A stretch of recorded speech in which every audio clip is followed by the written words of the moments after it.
sir, Sorry. So, sino, okay na po yun, sir, kasi sa akin po, 20,000. sir, wala nga po. Okay, Pero sir, excuse me. Sir, excuse me. Oo.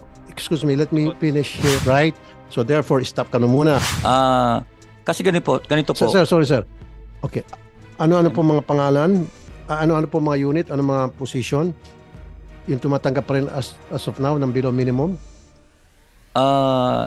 Ito po si Gian. Isample ko po. Job grade, ano ba bigay sa'yo? Ikaw, Mr. Samson, up to now, below minimum pa rin sa iyong payslip na bago, hindi pa nag-reflect yung increase good na morning pinangako po, na sinasabi kanina Mr. Tenko. Good morning po, Mr. Chair. Bali po, sa akin po, from basic salary po na 10,598.98, ang basic salary ko po ngayon is 22,288. So, hindi na po below minimum So, wage yung yan. basic salary ko po, okay na po. Okay na. Sige. Opo. Bali, based from basic. Okay na, sir. Sir, pag-usapan lang natin yung Opo. minimum wage. Then, sir, Sir, sorry. So, sino, okay na po yun, sir? Kasi sa akin po, 20,000. sir, wala nga po. Okay, Pero sir, excuse me. Okay na po yun, 20,000 basic. Sino pa yung mga unit na hindi? Eh, Sir, excuse me. Oo. Excuse me, let me finish here para mapabilis tayo. Kasi sir, ayoko yung nangyari dati, taas ka ng kamay, taas, left, right, left, right, left, right. So, nagawa na natin ang paraan na ikaw hindi na below minimum wage. Kasi 20,000 a month, basic pa lamang, hindi na po yan below minimum wage, right? So therefore, stop ka na muna. Mamaya na lang kung kakailanganin, pag may sinabi sila, ika-counter nyo. For now, okay ka na. Ano-ano mga unit, ano-ano mga posisyon ang below minimum wage pa rin tinatanggap? Number 1 po yung mga driver po. Driver. Saan unit security po ito? guard. Driver, security guard, Tsaka yung internal security. internal, okay. Yung mga nasa yung utility. Okay. Hindi ko po masabi lahat pero karamihan po sa kanila yung Ito sasabi mo na sa laylayan. sa lalayan po. Okay, driver, security, internal security, utility. Mga ilan po sila? Marami po yan kasi sila po yung backbone po ng PAGCOR na nagtatrabaho. So, below minimum, ibig sabihin below 570. Opo. I-times nyo nga, 570 dapat magkano? Ang monthly dapat matatanggap? Come on, bilisan nyo. So, Mr. Tenko, Yes, sir. ito yung mga nasa laylayan. I agree with Mr. Alvarez. Sila yung backbone ng operations ng PAGCOR. Dapat sila inaalagaan ng maayos. Driver, security guard, internal security guard, utility. Bakit hanggang ngayon below minimum? We, Senator, we followed the table that GCG gave us, and I think meron pong So pagkakamali. dapat more than 13,000. 14, opo. Kaya may pagkakamali po si Ginong Alvarez sa kanyang statement sapagkat 14,091 na po ang lahat ng tinutukoy niya. Per 14,000. month, 14091, Mr. Senator. So 14,000, magkano pong pinakamababang sweldo ngayon? 14, ang basic po ngayon na pinakamababa sa PAGCOR, Mr. Senator, is 14,091. Okay, so ibig sabihin, hindi na to below Hindi minimum. po below minimum. Kaya gusto ko pong itanong, Mr. Senator, kay Ginong Alvarez, ano yung tinutukoy niyang below minimum? 14,091 na po ang pinakamababa ngayon, Mr. Alvarez. Okay, sandali po. Okay, Mr. Alvarez, so ikaw, Mr. Samson, mukhang malungkot ka pa rin. 20,000 above minimum ka na. Kasi kanina malungkot ka pa rin, gusto mo pa tumaas ng kamay. So, doon na muna tayo mag-concentrate sa 14,000. Okay ka sa 20,000, right? Okay. Mr. Alvarez, 14,091 which is Kasi nasa po, minimum. nag-submit po ako sa inyo ng tinatanggap namin salary. Yung sa basic salary, pangalawa yung tinatawag na allowances. Nangyari po, tinanggal po nila ang allowances namin. So lumalabas. Sir, ang gusto ko lang mangyari dito na yung basic salary dapat hindi bababa sa 13,680. Kung ang basic salary ng bawat empleyado ng PAGCOR, yung binabanggit ninyo ay 14,091, nasa minimum na po yun. Ang ilalakad na lang natin, sana magkaroon ng increase. Dapat hindi nakapeg na 14,000 forever. So dapat, you have to make sure, huwag kang gaganon-ganon, sir. No, I don't like that. Parang friendship tayo, hindi tayo friendship. Okay. Dapat, every year, magkakaroon ng evaluation ng mga empleyado at yung magandang performance ng mga empleyado, bigyan ng increase. They deserve an increase. Especially itong mga driver, security guard, internal security, utility. Diba? Kasi itong mga nasa loob ng casino, kuminsan sila nakakatanggap ng mga tip and all. So dapat itong mga driver na hindi naman nakakatanggap to ng tip mula sa mga players, taasan natin mga sweldo nila. Senator, automatic po dun sa linabas ng GCG, every 3 years po, may automatic increase po. Hindi na po subject sa evaluation yon. Basta wala lang pong problemang administratibo, automatic po every 3 years dahil pinagpapahalagahan po ng gobyerno yung tenure. Every 2 years po, that's a lot of bull. Kasi nga po, di ba sila, ilang taon na nagtatrabaho, 10 years, 12 years, 15 years, nakapeg pa rin doon sa below minimum kung hindi pa natin napag-usapan ngayon. Hindi So, po, dito po sa bago, Senator, na sa bago. ATI, doon po sa linakad ninyo, dito po sa ATI ngayon, na bago, na linabas ng GCG, standardization na po sa government, every 3 years na po, Mr. Senator, ang automatic increase. Yun ang gusto kong mangyari. Dapat every year po, lahat ng empleyado ay ina-evaluate ng kanilang mga supervisor at sinasabit po sa mas nakakataas. At yung mga gumagawa ng mabuti, dapat i-consider yung bibigyan ng pay increase. Yung mga gumagawa ng problema, may mga memo, sabit, yung siguro pwedeng i-hold. Am I right, GCG?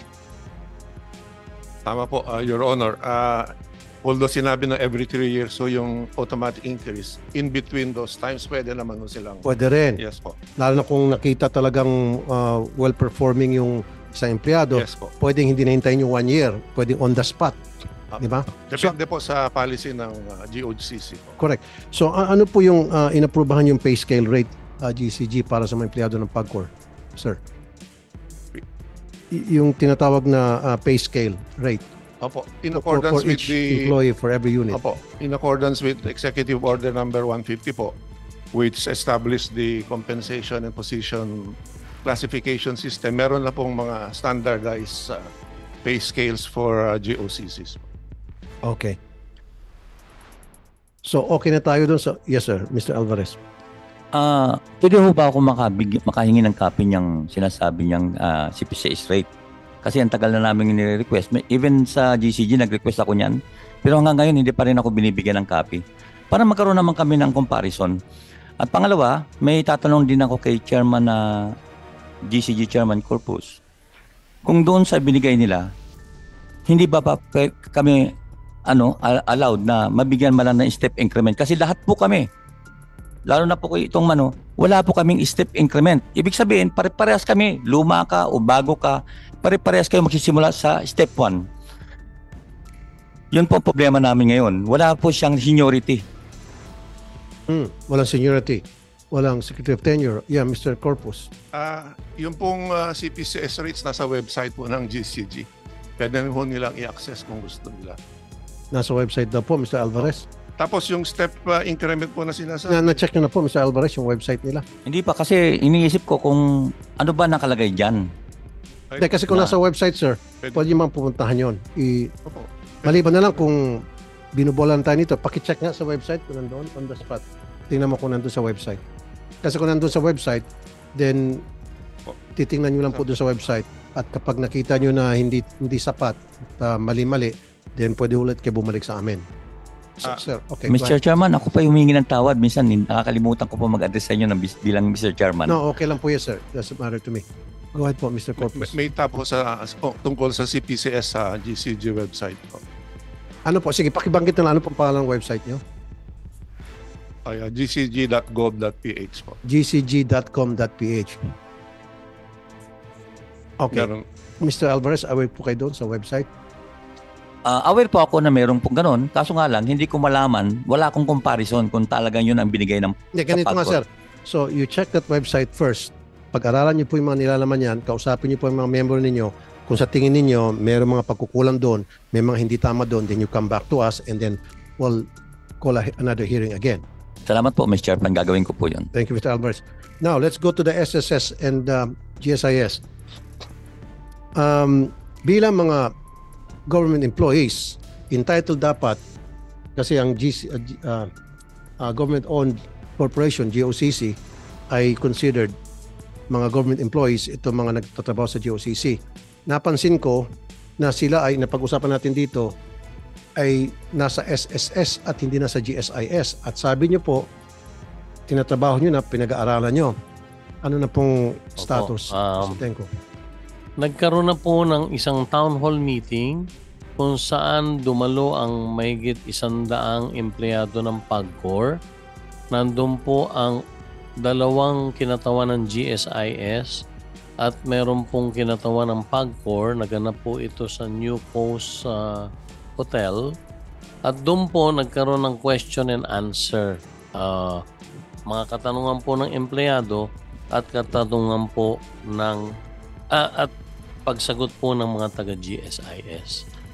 Doon po sa initial na pag-uusap, 3 issues po talaga ang dapat pag-aralan pa ng husto. Una po, meron pong regulasyon ang GSIS, 15 taon pong dapat ang isang miyembro ay paying member, 15 years in government service, and pagkatapos po nun, dun sa 15 years na yun, dun lang siya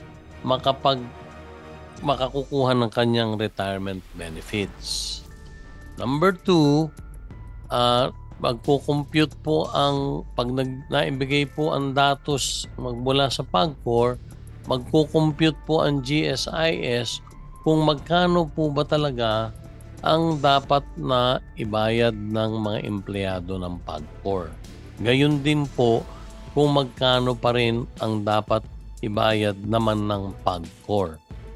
Pangatlo po, Sir, may I interrupt? opo, Napag-usapan natin to last time. opo, Ang problema na lang ay yung amount. na babayaran. Opo. I think it was 1 billion Yung through po, the years. Diba? Your Honor, Ngayon, merong participation yung PAGCOR and participation ng mga employees.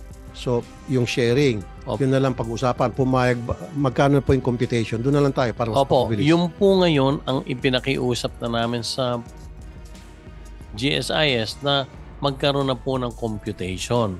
Kahapon po, nakipag-ugnayan akong personal kay PGM Wick Veloso, yung President and General Manager ng GSIS.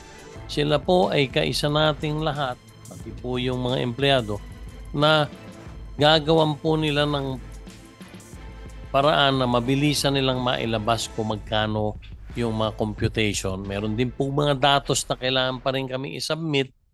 Kahapon po, Ano pong mga datos na yun? Kompleto ng mga datos na ibigin nila sa SSS? yun po, lahat po ng number of employees, magkano mga sweldo. Dahilan nga po, Senator, sa bagong CPS rate na effective lamang nitong buwan ng nakaraan, ay yung bago na pong numero ng bagong basic pay po ng bawat isa. Okay. So yun po, isasumitin namin sa GSIS, nagtalaga na rin po at pinangako po ni Pangulo at GM Wick Veloso sa akin kahapon, patututukan po niya para makita po natin ang overall picture. Ngayon, Senator, meron pong isang malaking issue na yun din po, sinabi ko rin kay Ginoong President Wick Veloso ng GSIS, yung pong all or nothing.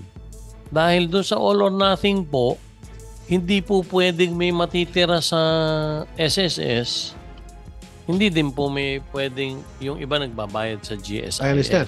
Okay. I would like to interrupt you on that.